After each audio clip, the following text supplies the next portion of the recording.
Le rire de résistance. Il y a un tyran épouvantable. Tout le monde tremble.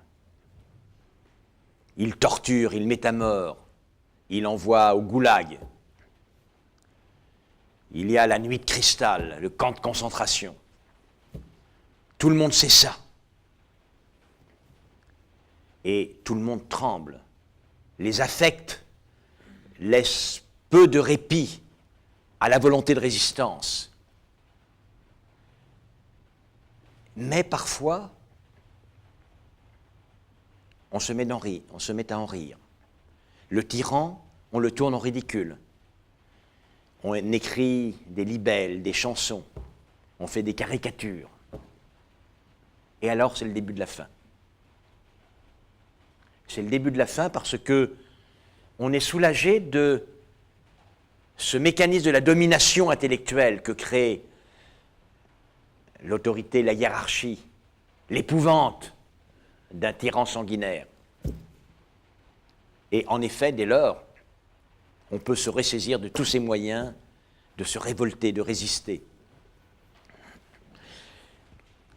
Lorsque les fidèles sont persuadés qu'ils sont entre les mains d'un Dieu tout-puissant et parfois mauvais, qui commande aux jeunes hommes de se faire sauter, le monde ici-bas étant si mauvais, il vaut mieux en finir et connaître le paradis d'Allah avec les 77 vierges. D'ailleurs, entre nous, je n'ai jamais compris pourquoi depuis le temps elle était restée, mais enfin,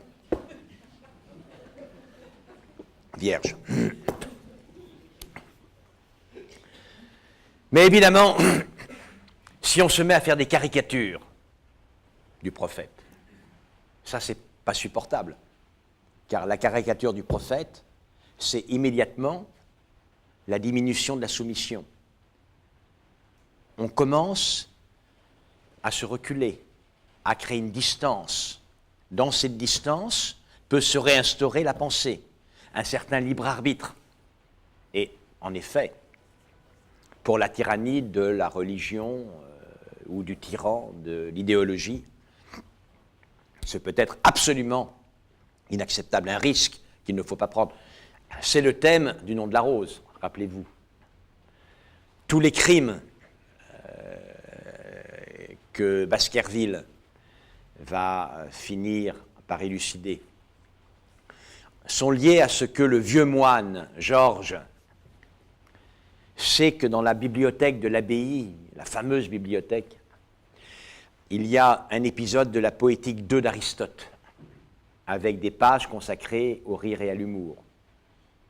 Mais si les moines se mettent à rire, même à sourire, alors ils ne seront plus dans la dévotion admirative et la soumission à Dieu. On ne peut pas le supporter, c'est un danger épouvantable. Et Georges fera tout pour éviter que les moines ne mettent la main sur le livre, ou alors, s'ils mettent la main, qu'ils en réchappent.